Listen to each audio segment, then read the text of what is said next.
Pakistan Deputy Prime Minister and Foreign Minister Senator Muhammad Ishaq Dar, welcome to Al-Arabiya, sir. Thank you so much for inviting me. It's a pleasure to have you, sir. At first, allow us to congratulate you on Pakistan's successful Security Council presidency during the month of July. Thank you very much indeed. We are grateful to all the member countries, 182 versus 5, who actually elected us last year as a non-permanent member for 2 years. So, Alhamdulillah. On Wednesday of this week, Your Excellency presided over the quarterly Middle East Security Council meeting, including the Palestinian question. In your capacity as Deputy Prime Minister and Foreign Affairs Minister, you have urged organizations such as the OIC, the Organization of Islamic Cooperation, to transform its pronouncement on disputes such as Jammu and Kashmir, the Palestinian question, into tangible actions. How can we incentivize organizations such as the OIC and the UN to act instead of just delivering statements and speeches, which some describe it as lip service? My friend, the problem is that the international law and order is crumbling, and these institutions are not performing. You see, the lip service is not enough. The moral statements have to be matched by practical actions. Coming to the issues of Jammu and Kashmir and Palestine, these are very long outstanding issues. There have been so many resolutions of OIC as well as the United Nations Security Council for the resolution of Jammu and Kashmir, and in accordance with the the international law and as per the aspiration of the Kashmiri people, of this, they have the right of self-determination, both the Palestinians and the Jammu and Kashmir. So these two very long outstanding issues are very, very serious, and that's why we chose to suggest that proactive actions between OIC and UN should be taken. All the members should support it, and OIC I think is the second largest multilateral body, which can surely contribute in a meaningful way. So, Pakistan hopes and expects that these two organizations should act meaningfully to resolve these two issues for a perpetual peace in the Middle East as well as in the Asia between India and Pakistan. The high-level two-state solution ministerial conference is being held on the 28th and 29th of July, Monday and Tuesday of next week, and also Wednesday, under the auspices of Saudi Arabia and France. What should we expect? Well, I think we, as Pakistan, welcome this initiative of France and Kingdom of Saudi Arabia. Number one, those who have not recognized the state of Palestine, they should recognize. Number two, there should be a very concrete action plan, and to make sure that the ceasefire comes to the Palestinian As a first and Gaza as a first step immediately. The humanitarian aid should go uninterrupted and without any delay or hindrance. And ultimately, you see, once this issue is resolved, you need a political horizon. Exactly, and then there is a long work to be done, long list of things to be done to establish the institutions and all this Pakistan. So the two-state solution has been Pakistan's stance consistently over the last few decades. We have been supporting this throughout the thing. I think this is the only way forward for peaceful resolution of this dispute, and it will bring peace and dividend to the people and the region as a whole. Pakistan and India. If you get an invitation now from the United States as an honest broker to a meeting with your counterpart from India, somewhere in the world, the United States, somewhere else, Are you prepared to go We are and ready. talk peace? Yes, yes, we are ready. We are peace-loving nation. We do not want to just have any aggression with any country. We want to live in peace. And if this seven odd decades old issue of Jammu and Kashmir is resolved, believe me, there is so great potential of that region economically, trade wise, tourism. There's so many potentials, investments, but it's all blocked because of the non-resolution of this issue. And even there was a block, you may recall, SARC. This was the countries of the region. Even it's because of the Indian resistance that SARC has never been become. It is probably the least performing economic bloc in the world because of Indian non-cooperation. On Tuesday, under your guidance, Pakistani diplomacy had a great success with passing the resolution 2788 unanimously in the Security Council, and we ought to congratulate you on that.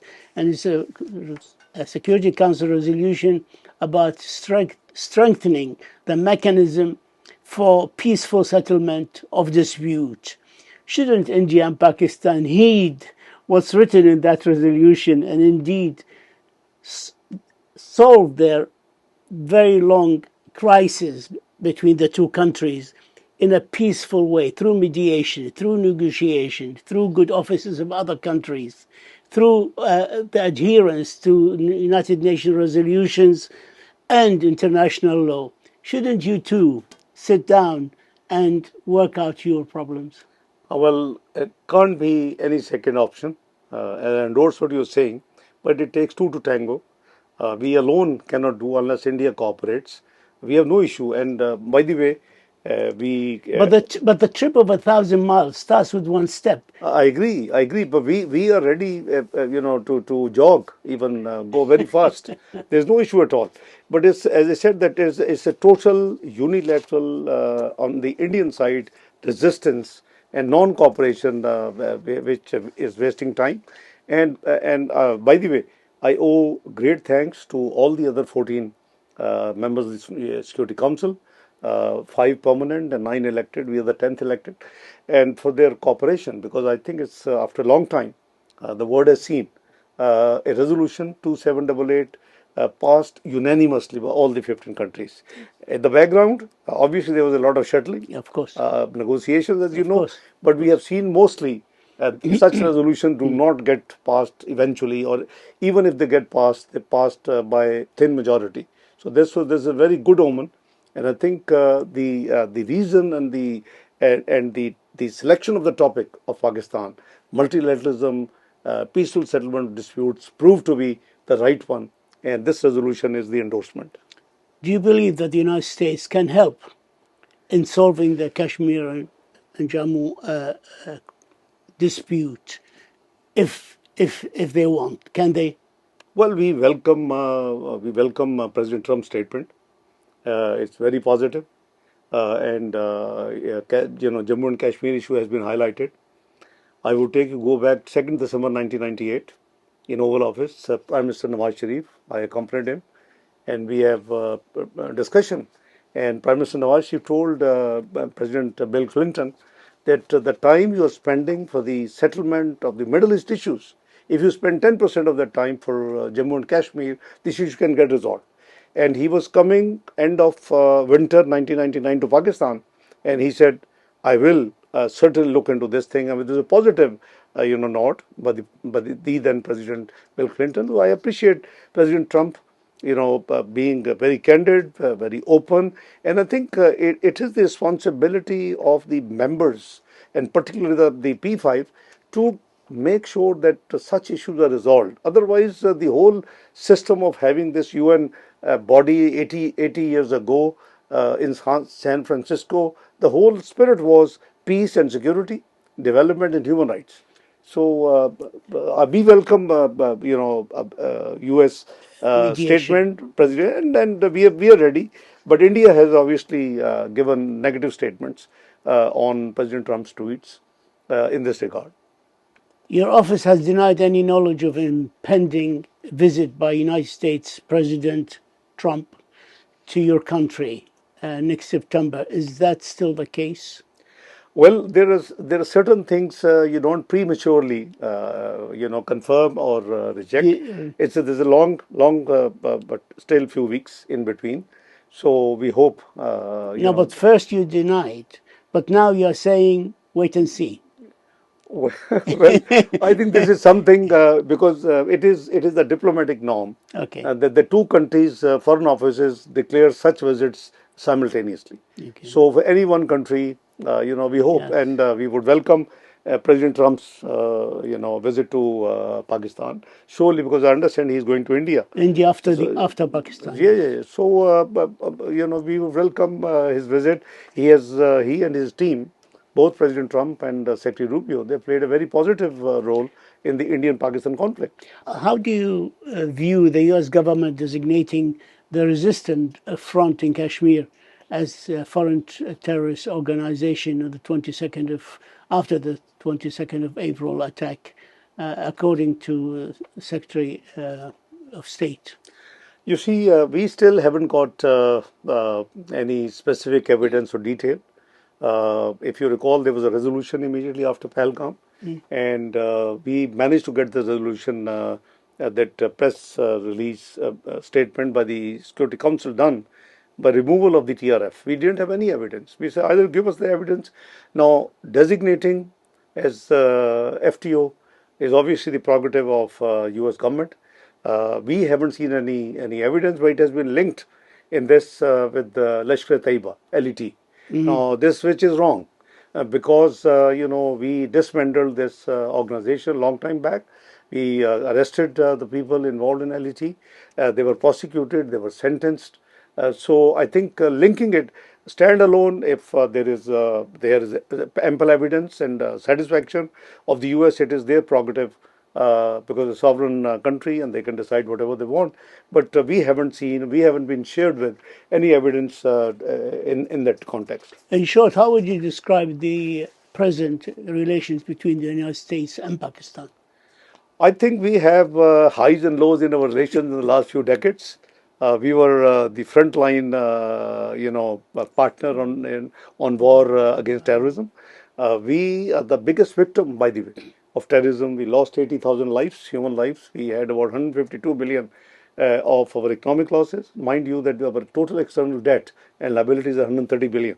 So you can imagine what sort of losses we have undergone by fighting as a front line.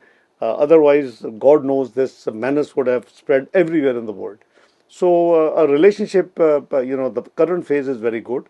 I've been in government for the last 35 years in different phases, three times with Prime Minister Nawaz Sharif and second time with the Prime Minister Shehbaz Sharif. So, I just quoted you 2nd of December 1998. We had wonderful relations, but somehow there was a stalemate in the previous administration and for unknown reasons. Maybe So, your closeness to China is not helping. but you see, we should not see from the lenses of relationship of different countries. We are very close to China. We are very good. We are called iron-clad friends and brothers. So that doesn't mean that we can't have good relations with other countries. We stand alone as our policy is very independent. So while we have excellent relationship, we would like to have excellent relationship with the United States of America as well. So but as I said, that it has to be both ways. But the current phase, as I said, I must appreciate, U.S. Role and particularly President Trump and Secretary Rubio has been very positive.